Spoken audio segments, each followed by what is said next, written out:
Hello friends, मेरे digital classes में आप लोग का बहुत बहुत फिर से नए सेशन में स्वागत करता हूं। तो हम छत्तीसगढ़ के 6 मंथ के करंट अफेयर्स में कवर करा रहा हूं। ये हमारा 8वां पार्ट है। बाकी जो 7 पार्ट है, अगर नहीं देखे होंगे तो पार्ट वाइज देख लीजिएगा। अपकमिंग जो भी एग्ज़ाम आने वाली है उसके लिए बहुत ही ज़्यादा इंपॉर्टेंट है 6 मंथ के करंट अफेयर्स। यहाँ पे मैं पार्ट वाइज यहाँ पे 15 मिनट 20 मिनट ऐसे देख देख के यहाँ पे बता रहा हूँ।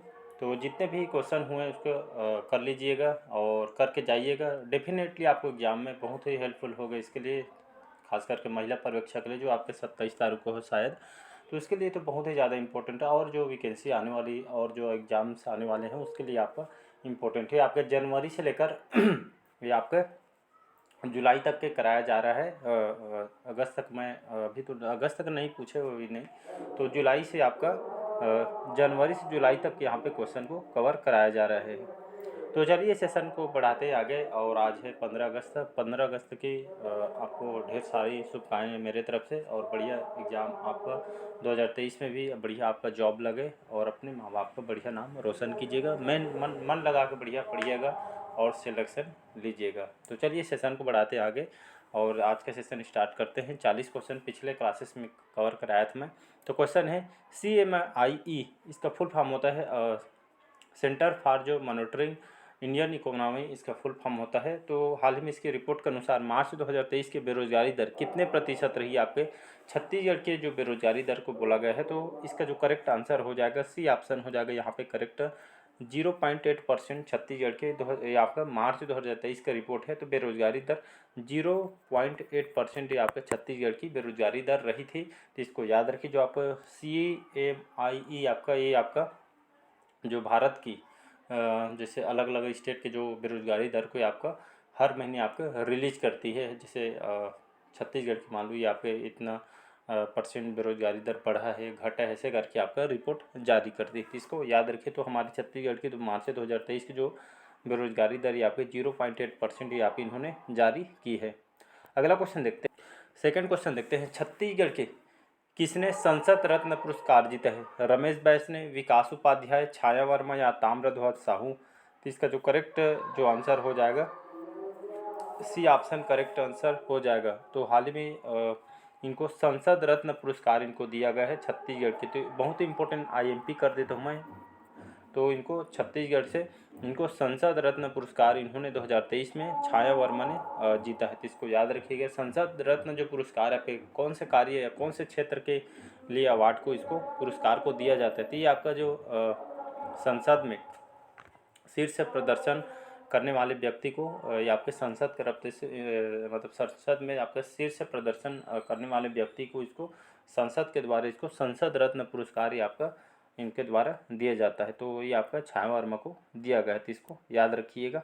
अगला क्वेश्चन देखते हैं। हाल ही में छत्तीसगढ़ के किस जिले में डच वैरायटी के गुलाब की हाईटेक खेती की जा रही है। बस्तर में, सूरजपुर में, जगदलपुर में या आपके कांकेर में। तो इसका जो करेक्ट जो आंसर हो जाएगा आपका डी ऑप्शन हो जाएगा करेक्ट। यहाँ पे ये आपके कहाँ पे किया जा रहा है। तो ये आपके कांकेर में किया जा रहा है। और ये आपका बस्तर सॉरी कांकेर में, कांकेर के जो यहाँ के किसानों के द्वारा यहाँ पे ये आपके कृषि अधिकारी है और इन्होंने एक डच वैरायटी गुलाब की हाईटेक खेती की जा रही है कांकेर में। तो ये खास करके ये जो डच वैरायटी की जो गुलाब है इसको कहाँ से लाया गया है, जो किसान जो लाया गया आपके विदेश से लाया गया है।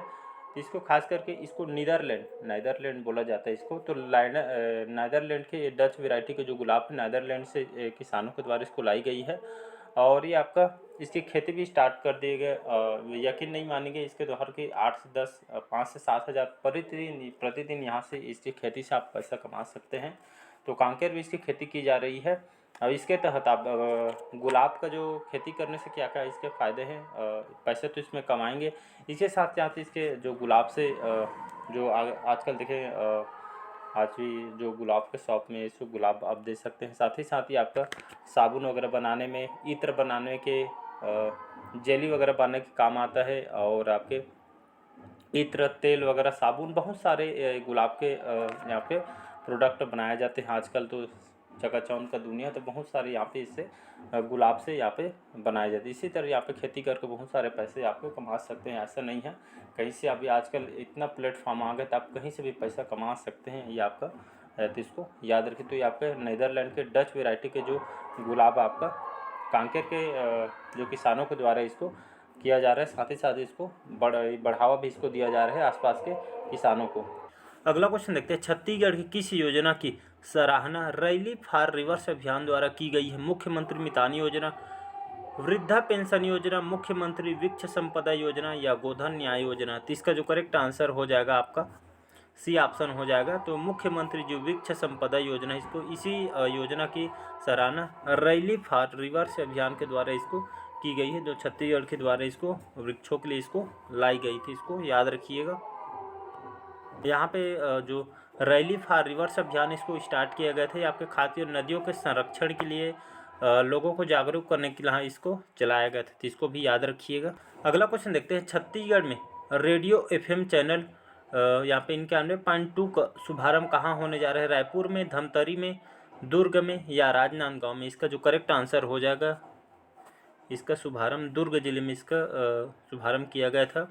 रेडियो एफएम चैनल 91.2 का शुभारंभ यहाँ पे दुर्ग जिले में किया गया था। इसके तहत यहाँ पे छत्तीसगढ़ सरकार के द्वारा इसको स्टार्ट किया गया था। इसके तहत छत्तीसगढ़ी भाषा में बोली गीत यहाँ पे हमारी जो छत्तीसगढ़ की संस्कृति, गीत, छत्तीसगढ़ी भाषा, इसको कला जो प्रदर्शन के इसको एक तरह को बढ़ावा देना है, इसका प्रसारण भी यहाँ पे किया जाता है। तो इसको दुर्ग जिले में इसको छत्तीसगढ़ की जो हमारे संस्कृति, छत्तीसगढ़ी भाषा, ये खासकर लोगों को जागरूक करने, इसका अच्छे से प्रदर्शन करने के लिए इसको यहाँ पे दुर्ग जिले में इसके 91.2 का एफएम का शुभारंभ इनके द्वारा इस चैनल से किया गया था। अगला क्वेश्चन देखते हैं, छत्तीसगढ़ की किस ग्राम पंचायत को राष्ट्रीय स्तर पर दीनदयाल उपाध्याय पंचायत सतत पुरस्कार 2023 से सम्मानित किया गया? तो बालोद ग्राम पंचायत को, घरघोड़ा ग्राम पंचायत को, लैलूंगा ग्राम पंचायत को या सांकरा ग्राम पंचायत को? तो इसका जो करेक्ट आंसर हो जाएगा डी ऑप्शन हो जाएगा। सांकरा जो ग्राम पंचायत, इसको छत्तीसगढ़ सरकार के द्वारा इस ग्राम पंचायत को राष्ट्रीय स्तर पर, या आपके राष्ट्रीय स्तर पर दीनदयाल उपाध्याय पंचायत सतत विकास पुरस्कार 2023 से इसको सम्मानित किया है सांकरा ग्राम पंचायत को। ये जो पुरस्कार है दीनदयाल उपाध्याय पंचायत सतत विकास पुरस्कार, कौन से क्षेत्र, कौन से कार्य के लिए इसको दिया जाता है? तो खास करके ग्राम पंचायत के सेवा के लिए, साथ ही साथ जो सार्वजनिक वस्तुओं को सुधार के लिए, जो गवर्नमेंट के जितने भी है सार्वजनिक जो सभी जो आम समाज में उपयोग करते हैं, उसमें सुधार करने के लिए, और यही इसी यहाँ पे जो ग्राम पंचायत में अच्छा प्रदर्शन करने वाली जो ग्राम पंचायत को यहाँ दीनदयाल उपाध्याय ग्राम पंचायत सतत विकास या पुरस्कार, ये आपका सांकरा ग्राम पंचायत को यहाँ पे दिया गया है। तो इसको भी याद रखिएगा, डी ऑप्शन हो जाएगा यहाँ पे करेक्ट। अगला क्वेश्चन देखते हैं, प्रसिद्ध कवि, लेखक और पत्रकार पद्म भूषण श्री माखनलाल चतुर्वेदी की पुण्यतिथि कब मनाई जाती है? 30 जनवरी को, 31 जनवरी को, 1 फरवरी या 2 फरवरी को? तो इसका जो करेक्ट आंसर हो जाएगा ए ऑप्शन हो जाएगा करेक्ट। तो हर साल 30 जनवरी को जो कवि और जो लेखक है माखनलाल चतुर्वेदी की, इनकी पुण्यतिथि उनकी याद में मनाया जाता है 30 जनवरी को। इनकी जो प्रमुख जो कविता है फूलों की जो अभिलाषा, बहुत ही चर्चित है, रेलवे एनटीपीसी में उसका फेवरेट है, बहुत बार क्वेश्चन पूछा गया है। तो याद रखिए 30 जनवरी को ये उनकी पुण्यतिथि को उनकी याद में ये आपको मनाया जाता है। अगला क्वेश्चन देखते हैं, छत्तीसगढ़ में राज्य स्तरीय युवा महोत्सव 28 से 30 जनवरी तक का आयोजन किया गया है। राजनांदगांव में, रायपुर में, भिलाई में या आपके जगदलपुर में? तो इसका जो आयोजन किया गया था दो बी ऑप्शन हो जाएगा करेक्ट आंसर। तो रायपुर में जो राज्य स्तरीय जो युवा महोत्सव है, ये आपका 28 से 30 जनवरी तक आयोजन किया था। कहाँ पे? तो राजधानी हमारे रायपुर में आपके युवा महोत्सव है, तो इसको याद रखिएगा। नेक्स्ट क्वेश्चन देखते हैं, अगला क्वेश्चन देखते हैं, मुख्यमंत्री भूपेश बघेल की घोषणा के अनुसार प्रदेश के किस स्थान को राम वन गमन पथ सर्किट में शामिल करने की घोषणा की गई है? शिवरी नारायण को, चमसूर को, चंपारण को या चित्रकूट को? तो इसका जो करेक्ट आंसर हो जाएगा सी ऑप्शन हो जाएगा करेक्ट यहाँ पे। तो चंपारण को मुख्यमंत्री भूपेश बघेल जी की घोषणा किया गया था कि इसके वही से चंपारण को राम वन गमन पथ सर्किट में इसको शामिल करने की घोषणा यहाँ पे की गई है। चंपारण को याद रखें, बाकी ये सब तो जुड़ा हुआ है। इसके तहत यहाँ पे राम वन गमन पथ सर्किट के तहत यहाँ पे इसको अच्छे से डेवलप किया जाएगा, और यहाँ के जो हमारी जो छत्तीसगढ़ की आय को अर्थव्यवस्था भी अच्छी जाएगी। इसी तहत यहाँ पे इसको पर्यटन को स्थल को, जितने भी पर्यटन स्थल को बढ़ावा देना है उस पर खर्च करके, आप देखेंगे शिवनारायण में बहुत ही उसमें खर्च करके इसको बनाया गया है, ताकि यहाँ की आय बढ़ सके और इसको एक पर्यटन स्थल के रूप में इसको डेवलप कर सके, हज़ारों यात्री जो पर्यटक यहाँ पे घूमने आ सके। इसी तहत ये इसको इसको शामिल किया गया है। अगला क्वेश्चन देखते हैं। छत्तीसगढ़ के किस स्थान से धरती के भीतर अब तक की सबसे पुरानी सभ्यता के अवशेष टेराकोरा की रिंग से बना एक कुआं मिला है? रायपुर ग्राम रीवा में, बिलासपुर ग्राम रीवा में, बस्तर ग्राम सिवनी में, सरगुजा ग्राम लखनपुर में। तो इसका जो करेक्ट आंसर हो जाएगा ए ऑप्शन हो जाएगा करेक्ट। तो ग्राम रायपुर के जो ग्राम जो रीवा है, रायपुर के अंतर्गत जो ग्राम रीवा है, इसके तहत यहाँ पे इस स्थान से धरती के भीतर अब यहाँ तक की सबसे पुरानी सभ्यता, मतलब प्राचीन काल की समय से, हमारे दादा परदादा से या बहुत समय पुराने के, तो पुरानी सभ्यता के अवशेष जो टेराकोरा की एक रिंग से बना एक कुआं यहाँ पे मिला है। ग्राम रीवा रायपुर के अंतर्गत आती है, इसको याद रखिएगा, बहुत ही पुरानी कुआं। अगला क्वेश्चन देखते हैं। छत्तीसगढ़ के बेमेतरा जिले में 10वें कलेक्टर के तौर पर 30 जनवरी 2023 को किस स्थान से अपना पदभार ग्रहण किया है? गौतम सिंह, PS एल्मा या लक्ष्मण सिंह? तो इसका जो करेक्ट जो आंसर हो जाएगा बी ऑप्शन हो जाएगा यहाँ पे करेक्ट, PS एल्मा। या अब इनको हाल ही में जो जनवरी के महीने के करंट अफेयर से आपका, तो बेमेतरा जिला में इनको 10वें क्रम के, बेमेतरा जिला के 10वें क्रम के कलेक्टर के तौर पर इनको 30 जनवरी 2023 को ये अपना पदभार इन्होंने ग्रहण किया था।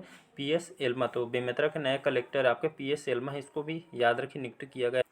अगला क्वेश्चन देखते हैं। छत्तीसगढ़ को 12वां राष्ट्रीय पैरा एथलेटिक्स चैंपियनशिप 2023 में कुल कितने पदक प्राप्त हुए थे? तो आपका 12वां राष्ट्रीय पैरा एथलेटिक्स चैंपियनशिप में 5 पदक, 3 पदक, 8 पदक या आपका 0 पदक? तो इसका जो करेक्ट आंसर हो जाएगा सी ऑप्शन यहाँ पे करेक्ट आंसर हो जाएगा। तो छत्तीसगढ़ को कुल 8 पदक यहाँ पे पैरा एथलेटिक्स चैंपियनशिप में यहाँ पे टोटल छत्तीसगढ़ को 8 पदक यहाँ पे हासिल हुए थे, तो इसको याद रखिएगा। अगला क्वेश्चन देखते हैं छत्तीसगढ़ में कहाँ आयोजित जाजल देव लोक महोत्सव एवं यहाँ पे एग्रीटेक कृषि मेला अंतर्गत किसान सम्मेलन का शुभारंभ 2 फरवरी को होगा? सूरजपुर में, धमतरी में, बीजापुर में या आपका जांजगीर चांपा में? तो इसका जो करेक्ट जो आंसर हो जाएगा बी ऑप्शन। तो इसका जो आयोजन है धमतरी जिला में इसका आयोजन किया गया था। तो आपका जाजल देव लोक महोत्सव, साथ ही साथ यहाँ पे एग्रीटेक कृषि मेला, यहाँ पे इसका मेला का भी आयोजन इसमें किया गया था। तो ये इसके अंतर्गत किसान सम्मेलन का शुभारंभ 2 फरवरी के यहाँ पे किया गया था। कहाँ से? धमतरी में। तो इसको याद रखिएगा। तो इसके तहत जब कृषि मेला का भी इसका आयोजन जिसमें किसानों के लिए इसको लाई गई थी। अगला क्वेश्चन देखते हैं यहाँ पे। छत्तीसगढ़ के प्रखर पत्रकार और पूर्व सांसद स्वर्गीय चंदूलाल चंद्राकर की जयंती कब मनाई जाती है? 2 फरवरी को, 1 फरवरी को, 3 फरवरी या 4 फरवरी?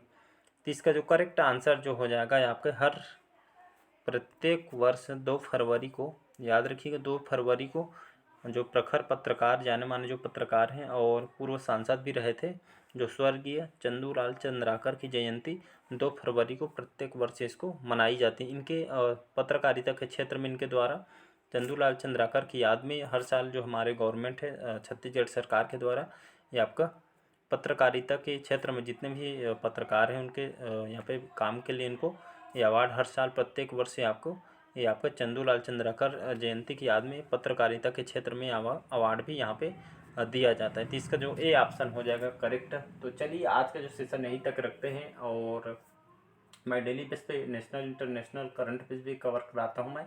साथ ही साथ एग्ज़ाम के पहले ये जैसे ख़त्म होगा तो मैं एक दिन मैराथन लेने वाला हूँ, जो आपके नेशनल इंटरनेशनल पिछले 6 मंथ के यहाँ पे करंट अफेयर्स में कवर कराया, मतलब जनवरी से मैं जुलाई तक के करा दूँगा मैं। जो अब एक दिन मैराथन लूँगा, 1 या 2 पार्ट में उसको कंप्लीट करने की कोशिश करूँगा, उसमें वर्क कर रहा हूँ मैं।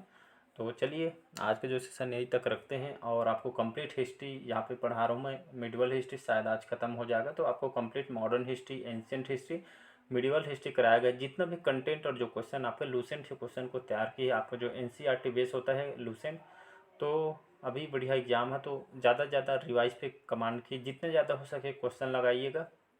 जितना ज़्यादा मॉक टेस्ट से क्वेश्चन लगाएंगे उतना ज़्यादा आप बेटर होते जाएंगे। बहुत सारा बुक पढ़ लिए रहते हैं लेकिन हम क्वेश्चन नहीं लगाते हैं, तो एग्ज़ाम में जाते हैं तो हमको समझ नहीं, इसलिए क्वेश्चन ज़्यादा से ज़्यादा लगाइएगा, मॉक टेस्ट ज़्यादा लगाइएगा। तो चलिए आज के सेशन यहीं तक रखते हैं, बाकी क्वेश्चन हम अगले पार्ट में क्वेश्चन को कवर कराएंगे।